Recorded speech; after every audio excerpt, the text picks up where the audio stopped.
Watch down here. It's just the one from one team and one from the other team. I got him. Nice. I got a spike! And I'm the healer! Yo. Back to And the back. damage numbers are crazy, Back to guys. back. Masters. Yo. Yo, congrats, bro. Congrats. Holy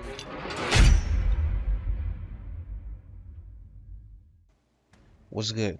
It's me, Croc, and I hope you're having a great day. In this video, I'm going to tell you 5 tips to help you win more in Supervive. So if you like what you see, drop a like or dislike or comment. It doesn't matter. Just do it. Let's get into it.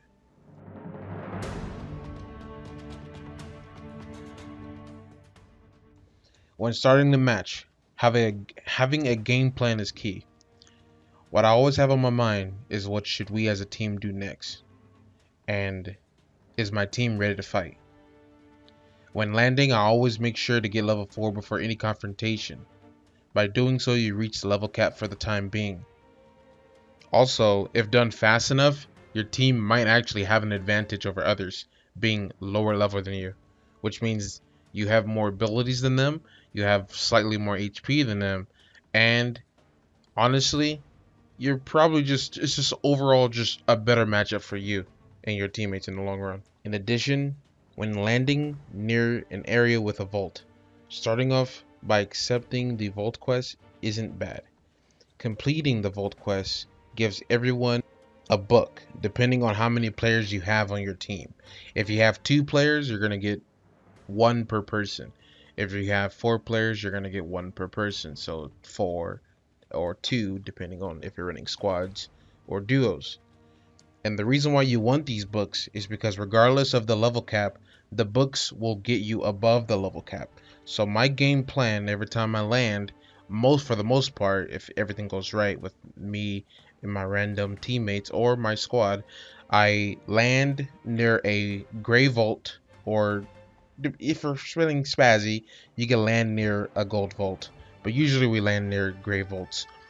We accept the quest for the vault quest, and we get level 4, and then once we get level 4, we do the vault, get the books, give the books to someone who has a good ultimate. So like me, I usually play this robot dude, or I play Hudson, or I play Myth. So they'll give it to me, or they'll give it to Void or Kingpin. Usually when they give it to someone who has a really good ultimate, like a stun, CC, a slow, something like that. Or a great pick would also be the Fox for initiation. The Fox is also really good at that too.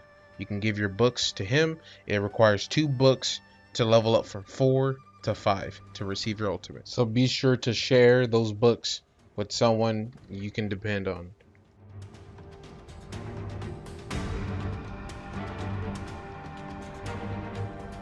Abyss management is what I'm calling, maintaining your flight over the abyss while fighting, while traveling, while anything like that. When playing Supervive, you may have realized that gliding is an essential part of the gameplay. Gliding provides slightly faster travel speed, movement tech, and flying over the abyss.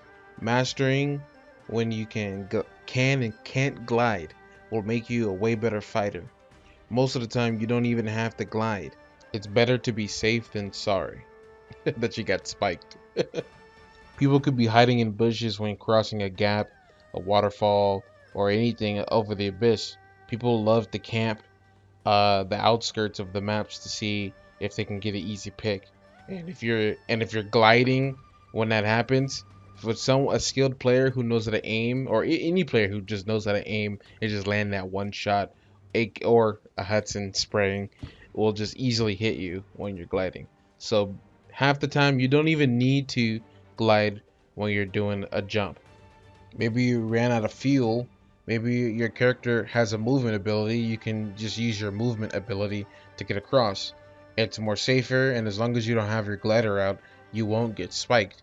And some people don't know that. Some people, the game tells you that, I'm pretty sure, but it doesn't really, like, it's kind of hard. Also, another tip that I could give you guys is that walking through those air rings will all still give you the speed boost. You don't need to have your glider out. So if you're near one of those speed boosts, you could just jump into it and it will still give you the speed boost. You don't need to have your glider out. That's a misconception. People think that I've played with, that you need to just glide through those things and that's the only purpose. No, you can literally just jump into it, and if you have a movement ability, it will, it will exponentially increase your movement ability, and you'll just fly across the map like that, really fast. It's kind of unexpected too, especially when people aren't expecting it on the other side. They just think that you're gonna float in, but nah, man. If you stack it with the movement ability, it doesn't seem like there's a speed cap for speed in the game. So you just go flying in that mug. You know what I mean?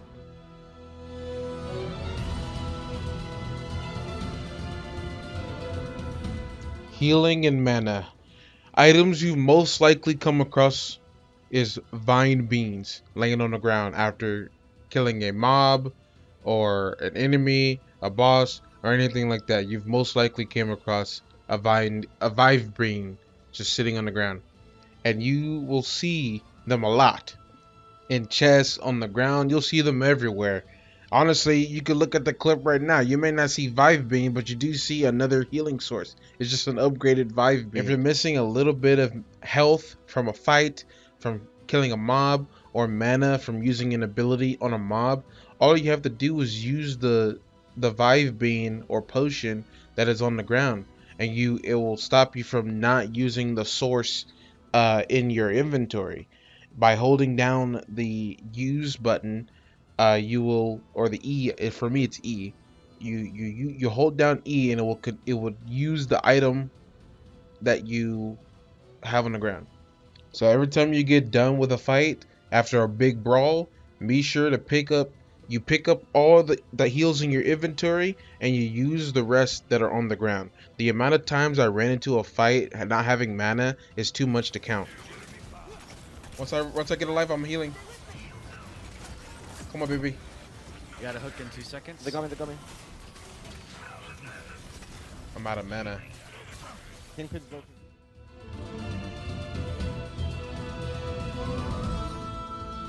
Power-ups and items are a must in the game. Power-ups give you new abilities or passives that you and your team can use. Like if you have the armor regen passive and someone on your team has a broken legendary armor, maybe ask to switch with them. Also, knowing is half the battle.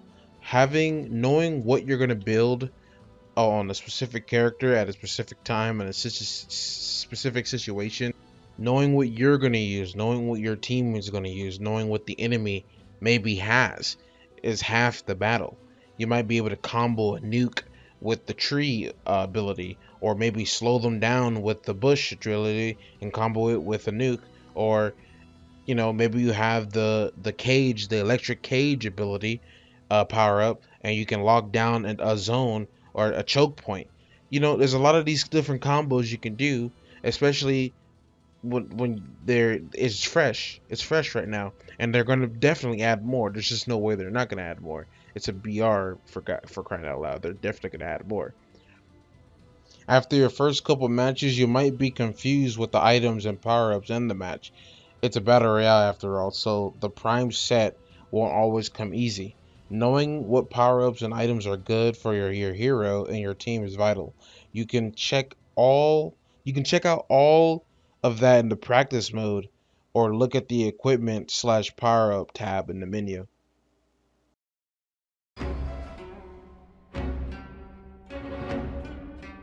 And for my final tip, the infamous select screen. You don't want to lose the game off of select. If you have a wide array of characters that you like to play or like to learn, try them out. If you have the character, try them out.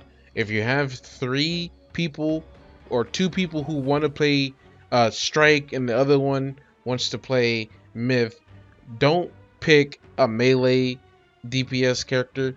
Don't pick a tank, pick a support. Don't be that person that overlaps DPS or tank or support or whatever. You know what I mean? play multiple characters in each role. Learn, step out of your comfort zone. Supervive is a team-based hero shooter mobile battle royale with limited amount of heroes. At the time of this video, knowing your composition at the start is a great way to succeed. If your team has 2 shooter heroes, maybe don't pick another DPS. Maybe try learning another hero in each role and branch out into more when you feel more comfortable. Everyone learns at their own pace, so relax and have fun while doing it. If someone picks Void, maybe try to pick a character that combos, like Ghost Lasers, or maybe you want to combo with Kingpin's Grab with Myth's Stun. Try to combo abilities so you don't have to like be everywhere and use your ultimates all wacky doodle. Combo, think smarter, not harder. Anyways, thanks for watching. If you made it this far, if you like the advice, the tips, be sure to tell me what you think. If you have advice on the game and what you learned, different combos, different synergies, let me know in the comment section below. I'd like to know. I'd like to test them out with some peoples. Anyways, thanks for watching. Mwah. Peace.